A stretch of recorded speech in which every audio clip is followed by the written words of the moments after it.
E é um prazer estarmos aqui, irmãos, é um prazer louvarmos ao Senhor. E eu quero também fazer mais uma vez menção do meu pai, da minha mãe, pastora Delcia, irmã Peltia, nome fácil de guardar, né? Peltia, tão comum, que estão aí. E hoje é o último domingo que eles estão aqui. Eles estão voltando quarta-feira que vem para o Brasil, essa quarta-feira já. E eu não vou perder a oportunidade, né? Porque os irmãos não aguentam mais ouvir minha voz. Então hoje vocês ouvem a do meu pai, né? Porque eu tenho falado aqui no inglês, eu falo aqui no inglês que ele é o verdadeiro pastor Adelcio, eu só sou cópia, né? Mas ele é o primeiro. Então eu quero receber o meu pai aqui, que os irmãos recebam com alegria o meu pai. Nós vamos estar ouvindo a palavra de Deus.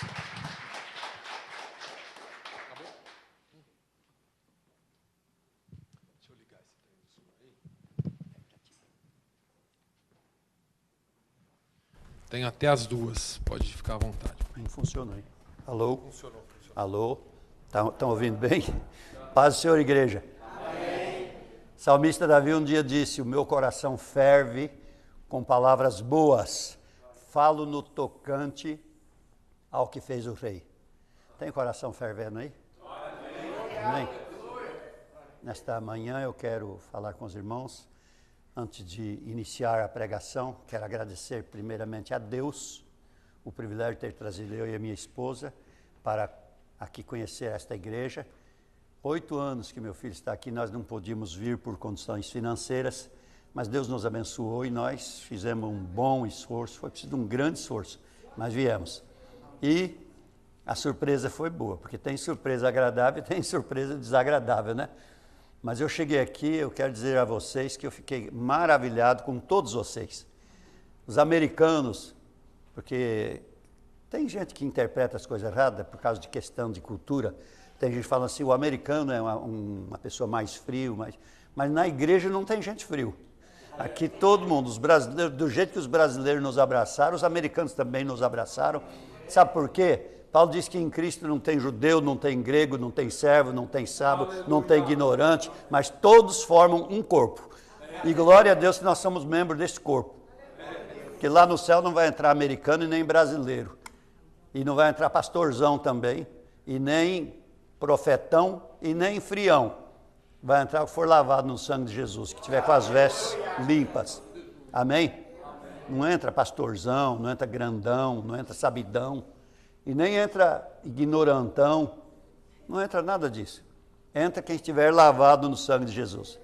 E a nossa, digamos assim, o nosso objetivo na terra não é outro a não ser útil a Deus para poder ser salvo. Salvar outros e para poder ser salvo também. Que Paulo diz que ele subjugava o corpo dele de uma maneira tão terrível, porque ele tinha medo de que ele anunciou tanto aos outros e depois ele ficasse para trás. Ele tinha medo. Ele dizia, eu reduzo o meu corpo à servidão, para que não aconteça que eu fale para os outros e depois eu não vá. Não é verdade? Então, hoje, nesta manhã, eu quero pedir perdão para os irmãos que eu não sei fazer pregação muitas das vezes de elogio. Deus me deu um dom diferente, às vezes eu sou meio... Quando não percebo, eu já estou exortando, não sei porquê. Não adianta, a gente não quer, mas eu gostaria de saber fazer aquelas pregações lindas, que Deus vai te dar carro, que Deus vai te dar a metade dos Estados Unidos. Eu não sei fazer isso. Quero pregar nesta manhã, irmãos, uma coisa, a necessidade do momento. E não é só do momento, é a necessidade da igreja. Desde quando a igreja nasceu, isso que eu vou pregar hoje, ela vem atrelada à vontade de Deus do início. É uma coisa que eu vou pregar nesta manhã, e eu quero até dar um título assim, porque eu não sou muito poético, não sei muito dar título e mensagem. Eu chego, leio Bíblia e falo assim, meio lá e meio cá, que eu não tenho sabedoria nenhuma mesmo, então eu não sou muito de dar título, mas se eu fosse dar um título, eu iria dizer assim, quer vitória? Coração quebrantado. Davi disse um dia no Salmo 51, depois que ele estava clamando, pedindo para Deus não retirar mais dele o seu espírito, para tornar da alegria da salvação. No Salmo 38 ele diz que as carnes dele estavam todas quebradas, os seus ossos estavam esmiuçados, porque ele tinha cometido 2 pecados terríveis. Além de tomar a mulher do homem, ainda mandou matar o homem, né? E ele estava arrebentado diante de Deus. E no Salmo 51, quando ele fez aquela oração de arrependimento, num certo versículo lá, que eu não recordo se é o 14 ou o 17, ele diz que os sacrifícios para Deus são um coração humilde e quebrantado, e ele ainda responde, ele mesmo ainda fala com Deus, a um coração quebrantado não desprezarás, ó Deus. Vocês sabem que etimologicamente falando, ou não sei se eu usei a palavra correta, mas mais ou menos assim, ser humano é animal, né? É animal, nós somos animais, porque carne e osso é animal. E ser humano, se for um animal mal domado, é igual você criar um burrinho muito com o maior zelo do mundo e alisar e lavar toda hora, a hora que você passar perto dele, ele te dá um coice. Porque ele foi criado sem rejeição. Tudo que ele fazia estava bom. Davi levou um coice do filho dele. Tem um versículo escrito que Davi nunca falou não para um filho dele. E no fim os filhos dele deram um coice nele por causa disso. E quando Deus não fala não para mim, duas coisas tem. Ou ele sabe que eu não estou mais mesmo querendo ouvir, ou ele me rejeitou para sempre. Quando você lê Bíblia, a Bíblia não fala nada com você, não te mostra teus erros, não faz a tua consciência te acusar, não faz o teu coração chorar, não faz você sentir tristeza, é porque alguma coisa de errado está tendo. Você poderá estar insensível à voz do Espírito Santo. Porque se Bíblia, que é Deus falando conosco, não fala mais comigo, tem algo de errado comigo. Vocês concordam? Amém. Amém? Abra a sua palavra de Deus no Salmo 42. É um salmo poético, muito lindo, e que eu quero me ater a algumas coisas que Davi falou aqui. Essa semana eu dei Salmo 42. Essa semana eu dei umas estudadinhas através do... no Google, e achei 2 ou 3 pregações muito lindas sobre este salmo. Eu não quero fazer uma pregação bonita, que eu nem sei. Eu quero fazer digamos assim, tecer com vocês alguns comentários, baseado em 2 elementos que eu acho que nós necessitamos muito. O primeiro elemento que eu acho que eu necessito é um coração quebrantado diante de Deus, um reconhecimento de Deus, e o segundo elemento é saber que o meu Deus, o meu Senhor, a quem eu sirvo, Ele é dono de mim, e Ele me coloca em situações, não para o meu mal, mas para que eu me volte a Ele, porque muitas das vezes, como eu disse, o ser humano, na qualidade de animal, se ele abusar um pouquinho, a mente dele torce tudo, ele só vai para o lado errado. E esse mesmo salmista que fez esse salmo aqui, que passou por essas terríveis experiências, pelas quais cada crente tem que passar, cada qual à sua maneira, cada um à sua maneira, esse homem de Deus, exemplo para nós, porque Davi foi um homem segundo o coração de Deus, teve um pecado, teve, qual de nós que não temos, mas era um homem de Deus, e pelo que ele passou aqui, nós vamos notar que Deus estava realmente trabalhando com ele, porque Deus amava ele, mas ele denotou em suas respostas a si mesmo, em suas indagações a si mesmo, ele denotou que ele tinha capacidade espiritual para superar os sofrimentos, para superar a ausência da casa de Deus, para superar realmente aquele peso, porque ele diz, todas as tuas ondas e as tuas vagas têm passado sobre mim. Isso é mesmo como se nós ir numa cachoeira de 100 metros de altura e ficar debaixo daquela água lá, que a gente não ouve mais nada, só ouve um barulho tremendo em cima da gente. É assim que estava, naquele momento, talvez, a mente de Davi, ou digamos a condição psicológica dele, naquele momento ele só via barulho, só via terror, só via coisas terríveis, porque ele estava fora da casa de Deus. Agora o que eu quero comentar com vocês, que o maior sentimento de Davi, e que tudo isso que aconteceu com ele, era porque ele era um homem que antes ele disse que ele tinha ido com a procissão à casa de Deus, pelo que denota aqui, ele era um homem que puxava o louvor, e isto é muito provado, porque quando ele trouxe a arca, ele mandou fazer uma veste de linho puro, né? E aquela veste sacerdotal, e a Bíblia diz que ele pulava com tanto com todas as suas forças, aquela veste subia e descia, que a mulher dele ficou lá da janela, a Mical, né? A filha de Saul, e quando ele chegou, ela falou, você fez um papel bonito, viu, seu besta? Ficou pulando que nem um tonto lá, tuas vestes subia e descia, você fez um papel de palhaço, porque ela não tinha espiritualidade, porque ela não sabia o que estava dentro do coração dele, ela não sabia a alegria que estava dentro do coração dele por estar trazendo de novo a arca para Jerusalém. Ela não conseguia compartilhar com ele aquela alegria. E Davi só falou umas coisinhas para ela lá, deu um troquinho para ela e Deus fechou a madre dela. Ela morreu sem ter filhos, que para aquela época era uma das coisas mais terríveis.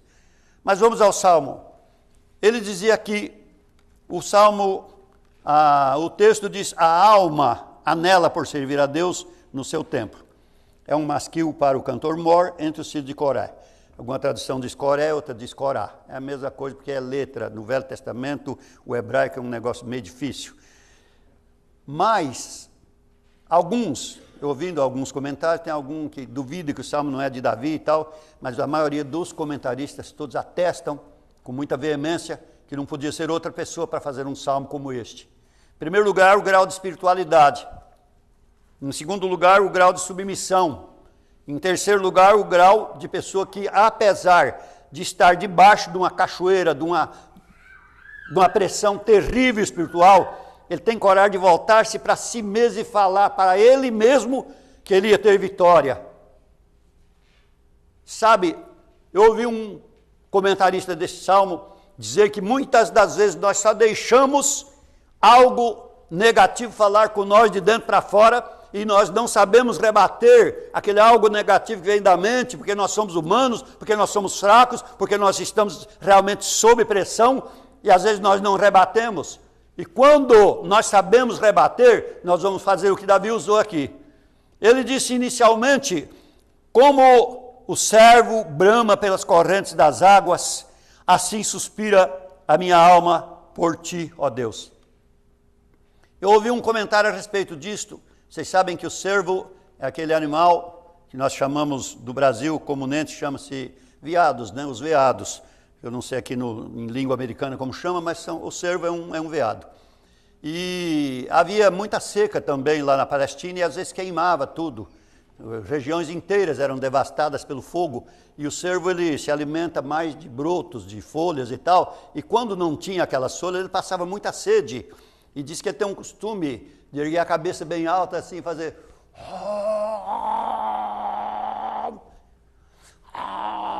bramando. Onde eu vou achar um riacho? Onde eu vou achar uma folhinha verde para eu me alimentar? Onde eu vou achar uma aguinha para saciar a minha sede? Eu estou sedento. Veja bem que Davi, ele usou uma coisa que Jesus muito usava. Jesus usava as coisas fáceis por parábolas, usava os animais, usava as plantas, usava tudo. E aqui também Davi, como na qualidade de um pleno conhecedor disto, porque se nós voltarmos um pouquinho à infância de Davi, ele não foi um homem que viveu dentro de um palácio e nem tampouco teve a facilidade de ficar dentro da casa do pai sem fazer nada. Os irmãos dele eram os mais velhos, trabalhavam talvez em outro serviço, o pai dele pôs ele como pastor de ovelhas. E o pastor de ovelhas tinha que sair de manhã e às vezes andar quilômetros e quilômetros e quilômetros com aquelas ovelhas para levar dos pastos, nos lugares onde tinha água. E Davi foi um moço que foi criado, parece-nos que quando ele foi separado, ou não separado literalmente, mas já ungido por Samuel, era uma fase dos seus 16 a 17 anos de idade, e todo esse tempo ele vivia lá no campo, e ele tinha esse pleno conhecimento, ele sabia disto. Ele sabia que acontecia isso com os servos. E agora ele usa isso daqui, falando com Deus. Falando com Deus. Será que falar com Deus, essa oraçãozinha que eu costumei chegar aqui, dobrar o meu joelho 3 minutos, Senhor Jesus, eu te dou graça, porque hoje o Senhor me deu um dia bom, amém? Ó Senhor, eu te agradeço. Eu te agradeço, Senhor. Eu te dou graça, Senhor, porque o Senhor me deu uma casa boa, o Senhor me deu um carro para morar, estou com saúde, amém? Isso é bom? É. Mas falar com Deus, em profundeza de alma, é muito mais longe. E muitas das vezes Deus requer isso de nós, e porque nós temos uma vida muito boa, porque nós temos casa, nós temos carro, nós temos salários bons, nós temos fartura, e por que não dizer que tem muitos que até têm riqueza, ele vira um religioso. Ele sabe que Deus existe. Ele sabe que foi Deus que deu tudo para ele. Mas volto a dizer, como o homem é humano, material, terrestre.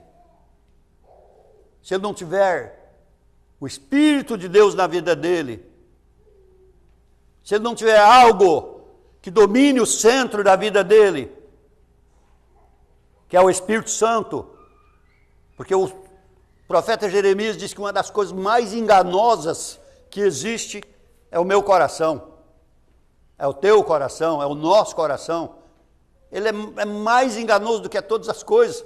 E o sábio Salomão diz que sobre tudo que nós devemos guardar é o nosso coração, porque dele que procedem, é dele que brota todas as saídas da vida.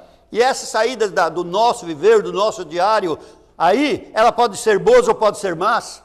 A saída do nosso coração, quando os fariseus começaram a criticar Jesus, cada negócio de comer isso, comer aquilo, porque ele comia sem lavar as mãos e tal, Jesus falou, ó, para um pouquinho aí, eu vou explicar para vocês o que é que precisa ser purificado.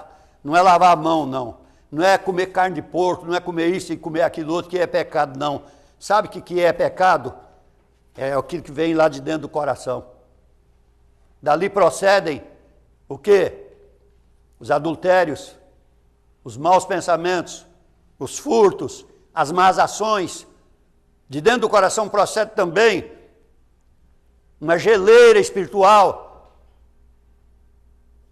um muro, uma muralha que nos separa de Deus, caso nós não saibamos controlar isto, caso nós não saibamos fazer o que Paulo falou, reduzir o nosso ego à servidão, reduzir o nosso ego, porque o nosso ego, o nosso querer próprio, o nosso saber próprio, o nosso entender próprio, sempre eu sei um pouco mais do que o pastor, sempre eu sei um pouco mais do que é o meu pai, sempre eu sei um pouco mais do que é minha mãe, sempre eu sei um pouco mais do que aquele irmão que às vezes ele é simplesinho e por causa dele ser meio, né, assim, muito fervoroso, ele é fanático. Infelizmente, nós estamos vivendo numa época que se alguém for fervoroso, ele é fanático. O fanatismo é perigoso sim, se ele for em excesso, mas existem momentos que nós precisamos extravasar diante de Deus, como eu já comentei aqui de Davi, que sendo o rei da nação, pulava, saltava com todas as suas forças no meio do povo de alegria. Por quê? Porque estava trazendo aquilo que simbolizava a presença de Deus no meio de Israel, era a arca. Aleluia! E muitas das vezes nós somos tão frios, tão gelados, que hoje nós temos na nossa mão uma coisa melhor do que a arca. Nós temos na nossa mão uma coisa melhor do que todos os sacrifícios. Nós temos em nossas mãos uma coisa que supera todo e qualquer tipo de religiosidade. Nós temos Deus falando conosco através de sua palavra, e muitas das vezes o nosso coração é fechado, é duro, é pior do que uma pederneira. Quando alguém diz glória a Deus, todo mundo, ixi, está gritando glória a Deus. Se um falar aleluia, o que é isso? Ai, está dando escândalo. Só o Satanás que acha que glorificar a Deus é escândalo. Glorificar a Deus é honrar o nome dEle. Glorificar a Deus é dar sinal de que está agradecido, porque Ele nos tirou das trevas, nos transportou do reino das trevas para o reino do Filho do seu amor. Glória, pois, a Ele, glória ao nome dEle, aleluias a Ele, louvor a Ele, porque Ele merece. Se nós formos ler o Salmo de Davi, nós vemos que todo salmo começa com a palavra aleluia. Aleluia. Todo o Salmo de Davi começa com a palavra aleluia. Deus seja louvado. Aleluia. O Senhor seja louvado. O nome dele seja glorificado. O nome dele é sobre todo nome, como o corinho que nós cantamos. Aleluia. Será que a minha alma, será que a tua alma, será que as nossas almas estão bramindo por Deus, como o servo brama pelas correntes das águas? Será que nós estamos tendo sede de Deus, ou será que nós estamos sendo uma pedra de gelo? Será que realmente nós estamos sendo fanáticos para servir a Deus, ou nós estamos sendo formalistas? Pastor Antônio Gilberto, um grande ensinador do Brasil, diz que os dois extremos são perigosos. O formalismo conduz à frieza. E o fanatismo demais também conduz a excessos. Mas nós temos que ser equilibrados. Nós não podemos nem ser excessivamente fanáticos e nem excessivamente formalistas. Nós temos que saber, como usa lá no Brasil dizer, ter um jogo de cintura. Tem aquele momento de glória, de aleluia, que às vezes até dá uns pulinhos.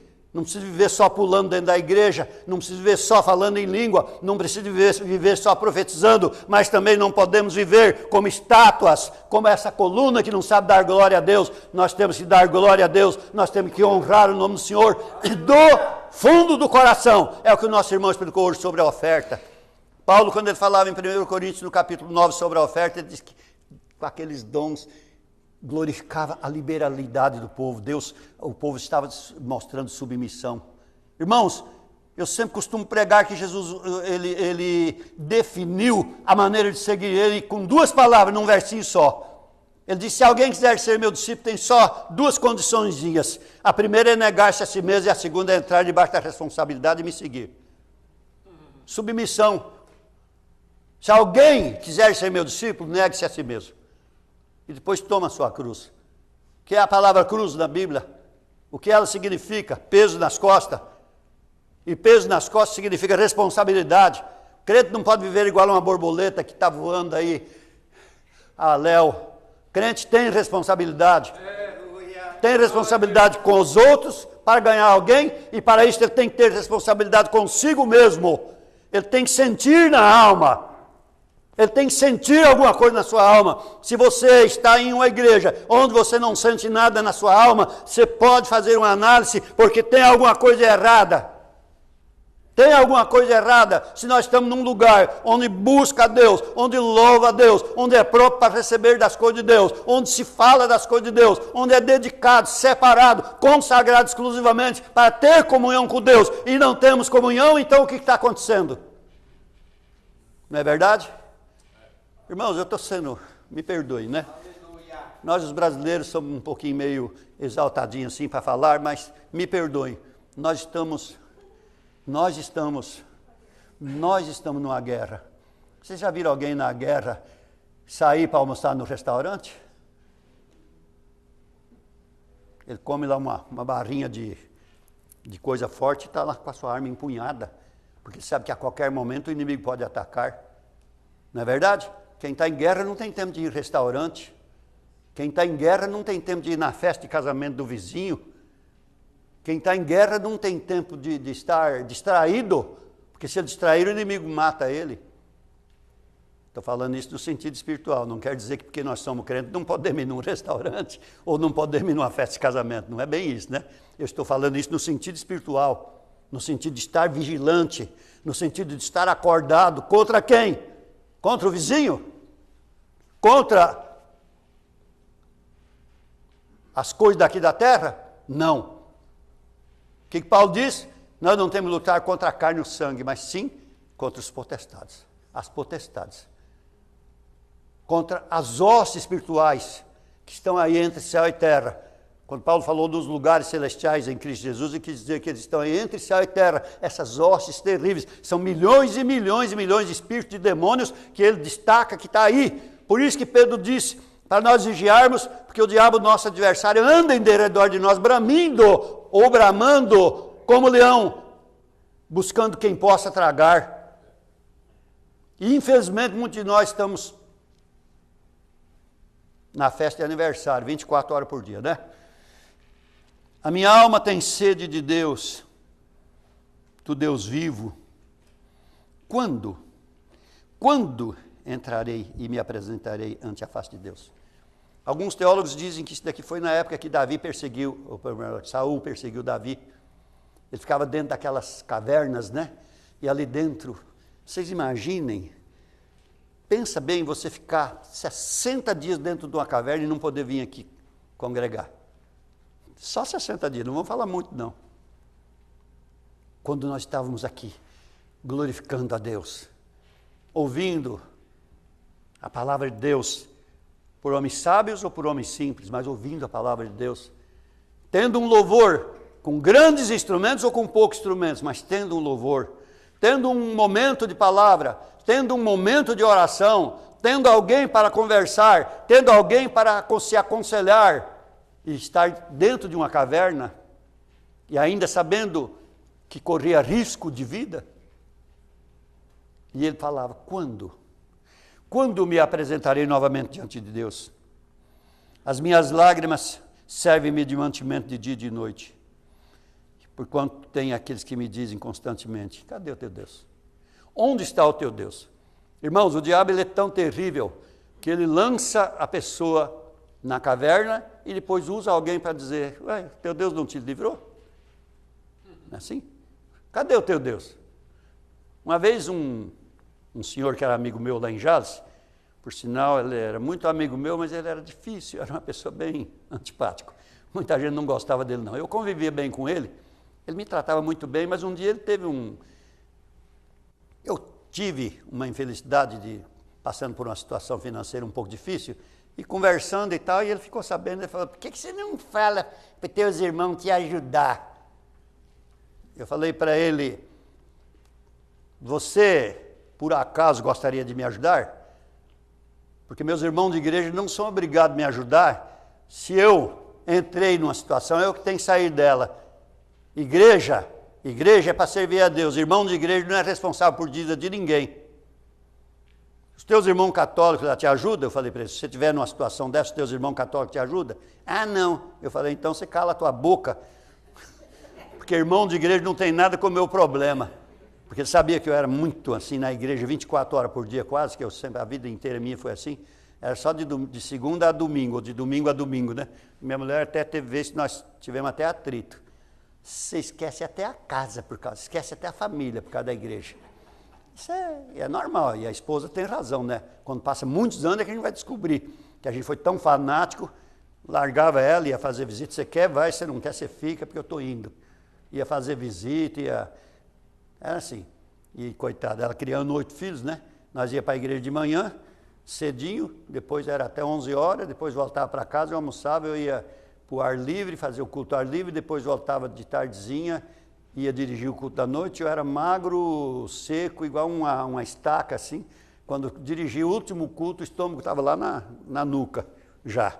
E criando 8 filhos, ela também sofria com a gente. E às vezes muitos maridos falam, mulher não ajuda. Mas acontece que às vezes a gente também não usa a cabeça, né? Ajuda até onde pode, tem hora que também não dá. Ela sofreu muito comigo nesse sentido, eu fui muito fanático, Mas tem uma coisa, irmãos, eu quero dizer a vocês, que em parte eu reconheço minhas falhas como humano, mas em parte eu não tenho arrependimento de ter feito isso, de servir a Deus, porque eu tenho percebido que Deus me recompensou, que Deus me abençoou, que Deus abençoou minha família, que Deus tem me abençoado e está me abençoando. Vocês pensam que passava pelo menos como um sonho longínquo pela minha mente de um dia poder estar nos Estados Unidos?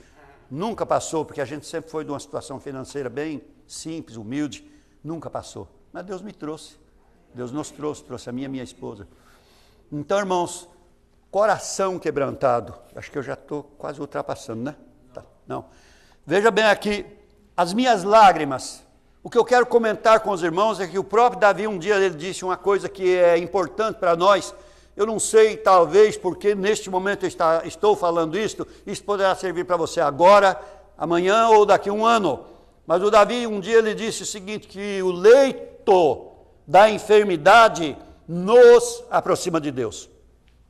E aqui, ele naquela situação, ele chorava praticamente, eu acredito que tinha dia que ele chorava dia e noite, com aqueles 400 homens dele, que eram também tudo homem endividado e azedo de situação, os que juntou com ele, era tudo gente também com a pior situação.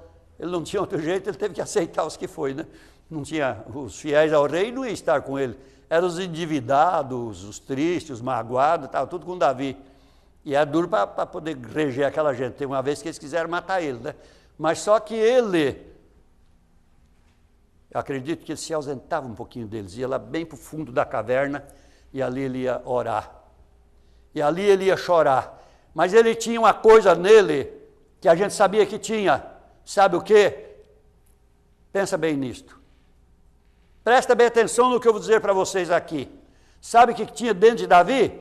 O Espírito Santo de Deus. Amém? Amém? Amém? Naquele momento o Espírito Santo movia ele, movia, ele estava chorando, lastimando, lamentando, e daqui a pouco o Espírito Santo movia ele falava: por que estás abatida, minha alma? Espere em Deus, eu vou louvar Ele ainda, eu vou sair vitorioso, eu vou cantar o hino da vitória, eu vou passar por cima destas tempestades, tudo isto vai ficar para trás. Amém. Aleluia. Se o Espírito Santo de Deus estiver com você, você vai vencer. Se o Espírito Santo de Deus estiver com vocês, vocês vão vencer. Se o Espírito Santo estiver comigo, eu vou vencer. Não tem quem possa derribar e deixar caído um crente que tenha o Espírito Santo de Deus na sua vida. Amém?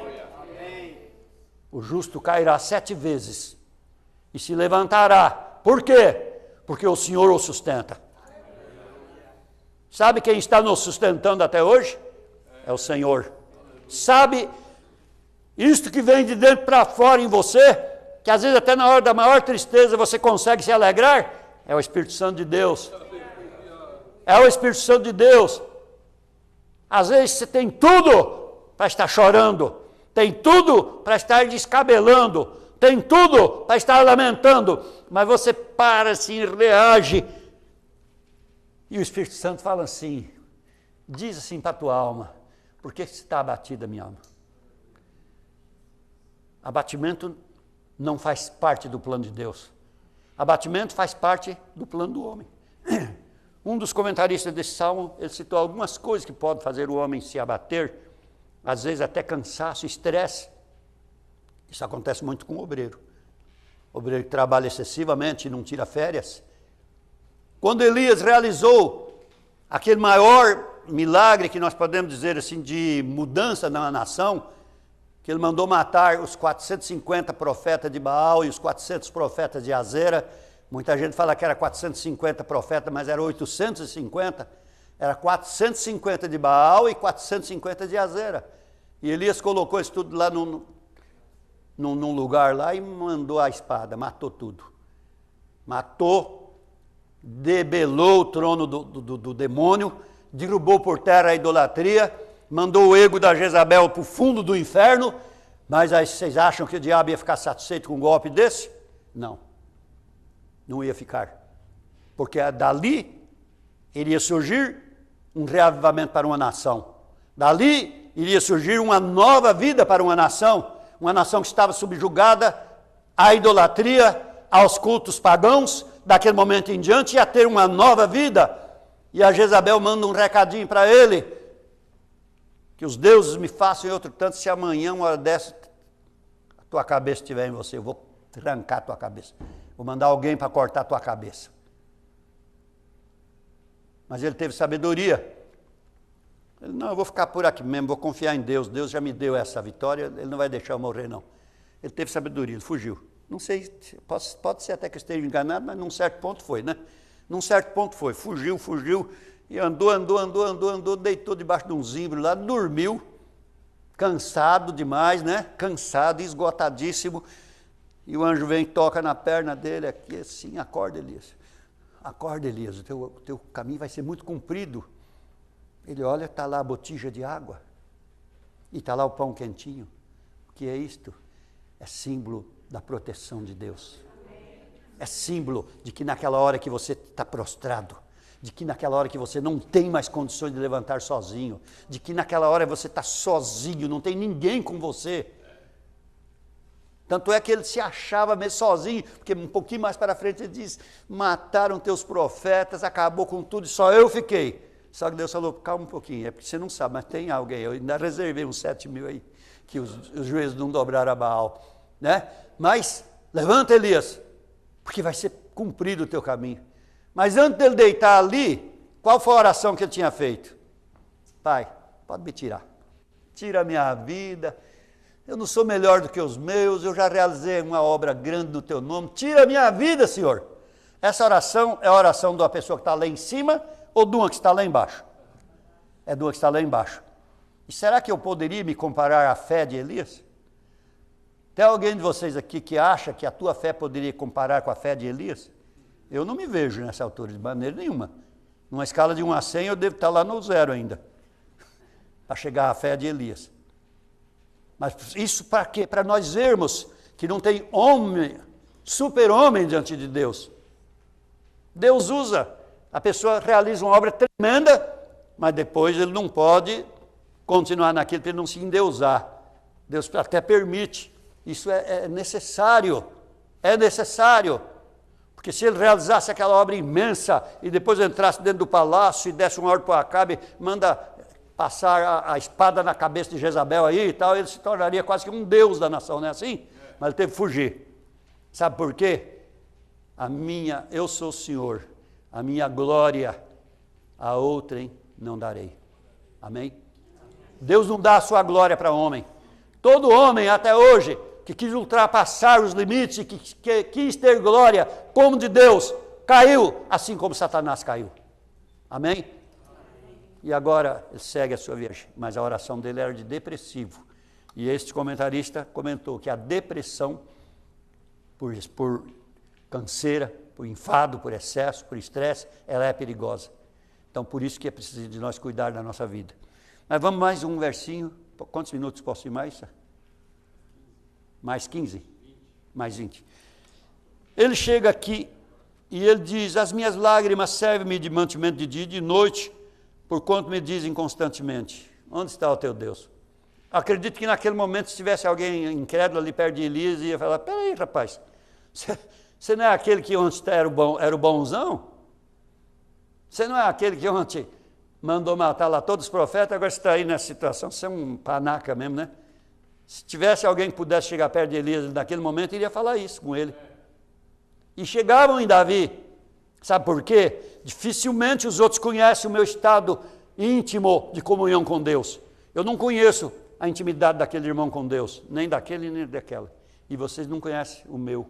Nós não podemos, Deus não nos deu esse privilégio de conhecer o estado de intimidade. Por muito que pensamos conhecer, ainda nós não conhecemos.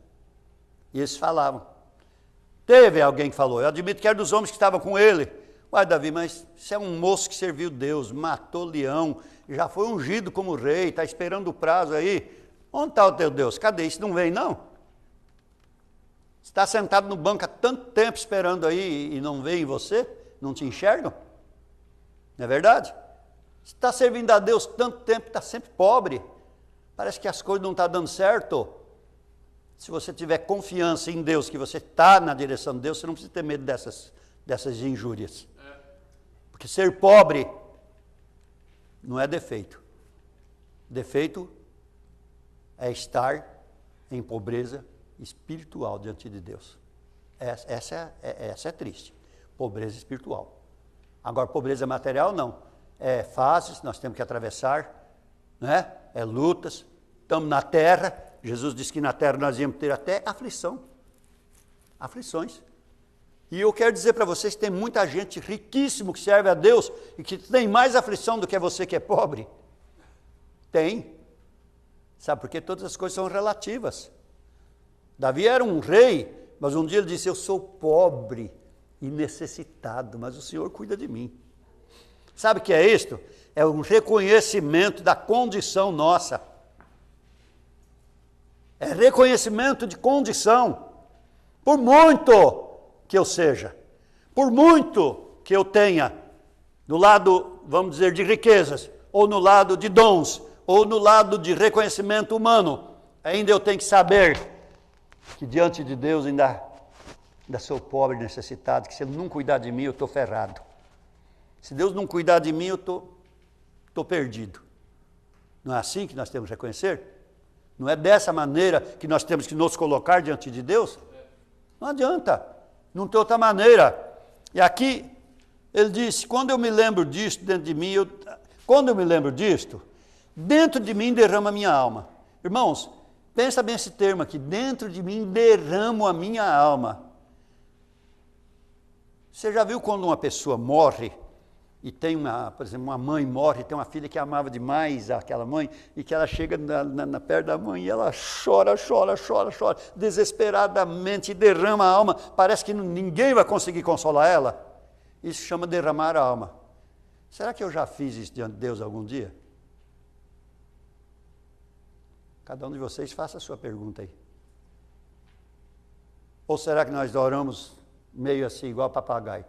Glória, eu te agradeço, Senhor, por tudo que me deste, amém, eu estou com pressa que eu tenho que almoçar. Né? Pode acontecer isso com a gente. Não estou dizendo que está acontecendo, mas estou dizendo que pode acontecer. Da gente estar tão corrido, da gente estar com tanta pressa para as coisas desta vida, que a gente fica deslocado das coisas de Deus. Como eu diria, sempre eu gosto de pregar nesta palavra, alienado. O que é uma pessoa alienada? Ele não consegue deslumbrar nada do que está em roda dele, ele não vê nada, ele está... Eu costumo usar, eu não sei se aqui nos Estados Unidos tem, mas lá no Brasil tem muito um marimbondão grande assim, que ele pega aquelas aranhas, né? E ele ferroa ela e leva ela de filhote para os seus, leva ela de comida para os seus filhotes. Aquele marimbondo, ele vai e ferroa aquela aranha, a aranha é venenosa, ele ferroa ela, ela fica adormecida, ela não está morta, ela fica vivinha ali. Ele leva ela para ser comida dos filhotes dele. Ela está viva, mas ela não consegue fazer mais nada porque ela foi anestesiada. E muitas das vezes, se nós não tivermos cuidado, o diabo prega uma anestesia em nós, que nós ficamos alienados de tudo. Nós não conseguimos enxergar os perigos que estão à roda de nós. Nós não conseguimos enxergar o pecado que tão perto nos rodeia. Nós não conseguimos distinguir que o diabo, nosso adversário, está bramindo como leão. Nós não ouvimos mais o bramar do diabo. E, consequentemente, também não ouvimos mais a voz do Espírito Santo.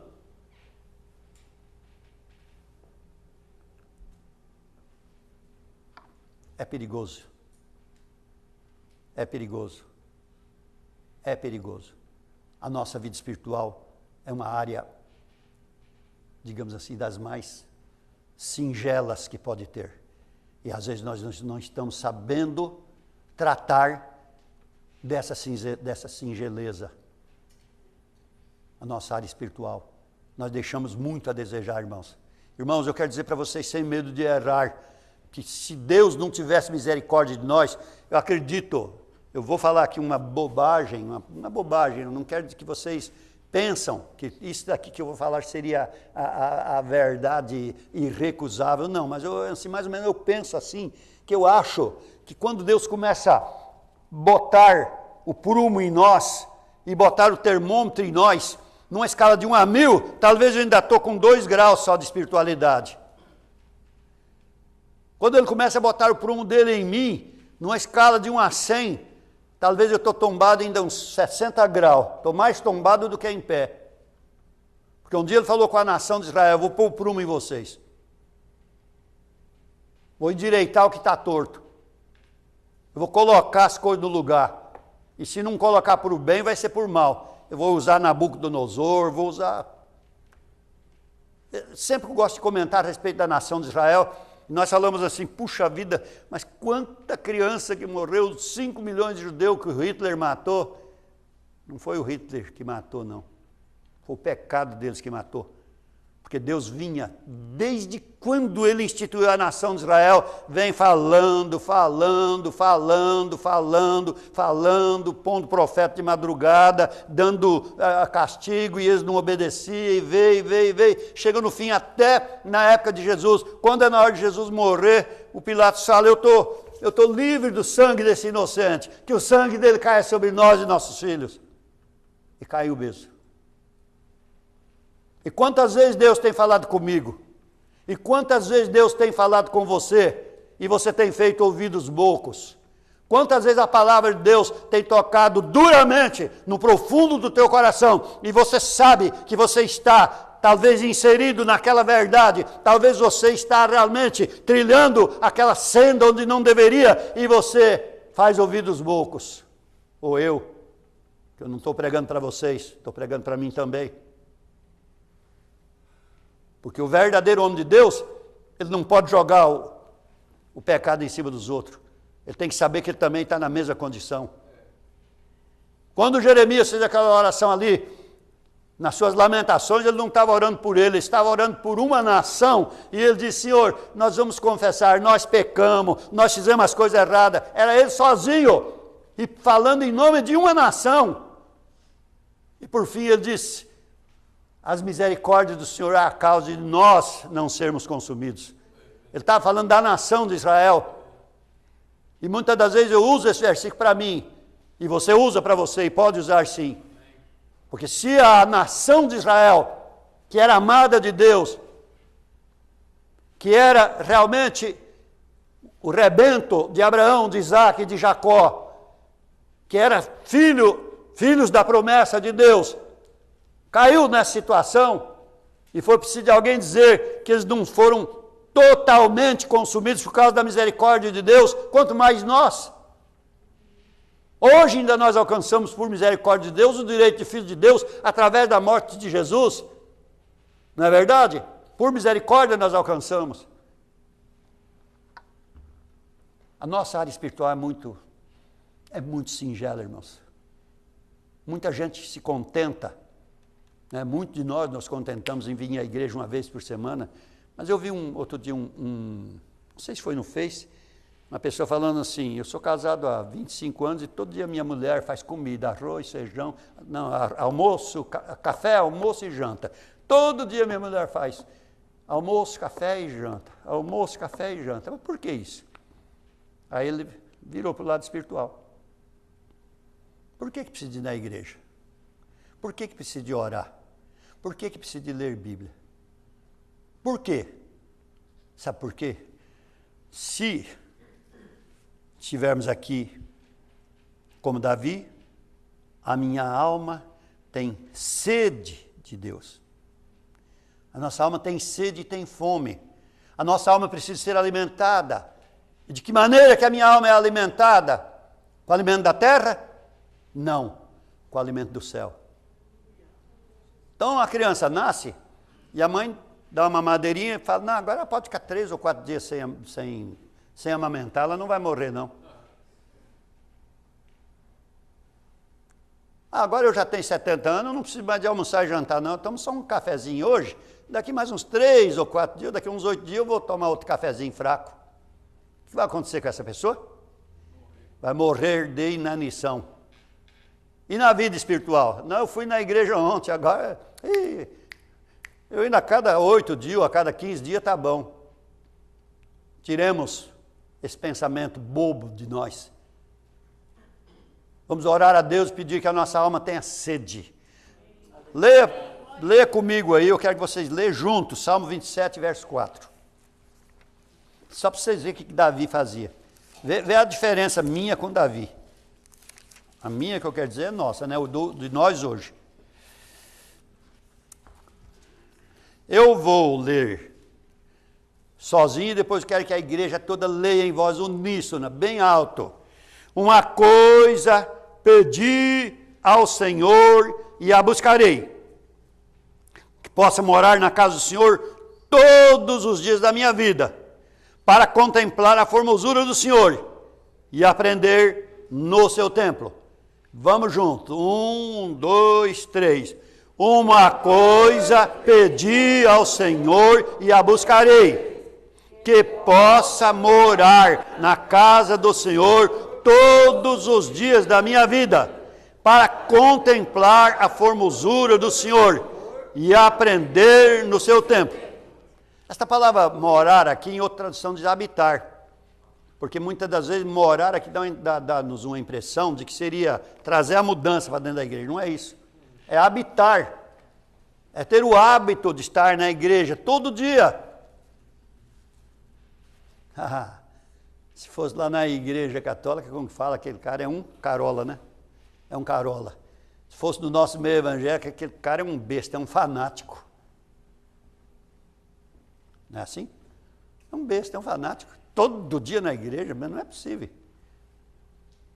Sabe, irmão, só que tem gente que às vezes consegue, tem outros que não conseguem.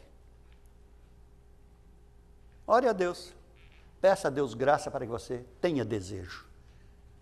É claro que Davi aqui falou uma coisa que para nós hoje é até praticamente impossível, porque todo mundo tem o seu emprego, todo mundo tem as suas lutas, até as suas dificuldades. Mas o que eu quero tomar para você e para mim aqui é o seguinte. Então vamos falar assim, uma coisa eu vou pedir a Deus, que eu possa estar na casa dele. Todos os cultos que eu tiver oportunidade, eu não vou perder um. É essa. É mais ou menos isso.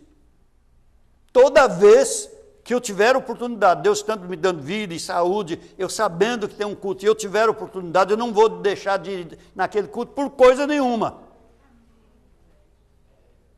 Deu para compreender? Não é morar dentro da igreja. Morar dentro da igreja não vai resolver, né? Mas habitar. Habitar. Estar na sua mente, no seu interior, no seu desejo, no seu íntimo. Eu estou lá longe, mas hoje é dia de culto, eu vou para a igreja. Hoje é dia de culto, eu vou para a igreja. Vou receber de Deus. E você sabe o que acontece? Desculpe o termo falar você, né? Os irmãos, os senhores, sabem o que acontece? Quando nós temos essa vontade, ela é corroborada também com a ajuda do céu. Quanto menos vontade você tem de fazer uma coisa, mais dificuldade você vai achar para fazer ela.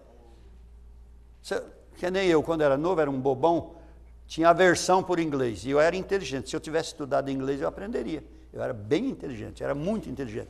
Mas aí, aquele povo fala feio demais, ou coisa, não aguentava. Hoje eu precisei de vir nos Estados Unidos, sou o maior babaca, não sei uma palavra. Por quê? Eu não tive desejo. Agora, aquilo que eu tive desejo, eu consegui.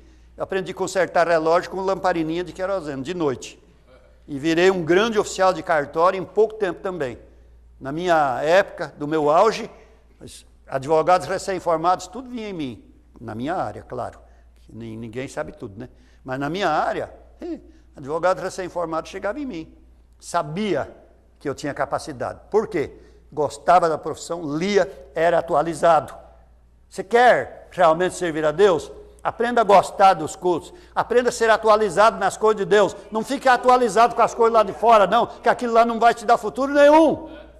Fique atualizado com a área espiritual, fique atualizado com a Bíblia, fique atualizado com a obra, fique atualizado com o que ocorre no meio do povo de Deus, porque esse povo é o povo que você pertence. Amém? Deus abençoe a igreja. Orem por nós que na quarta-feira estaremos viajando. Amém. Glória a Jesus.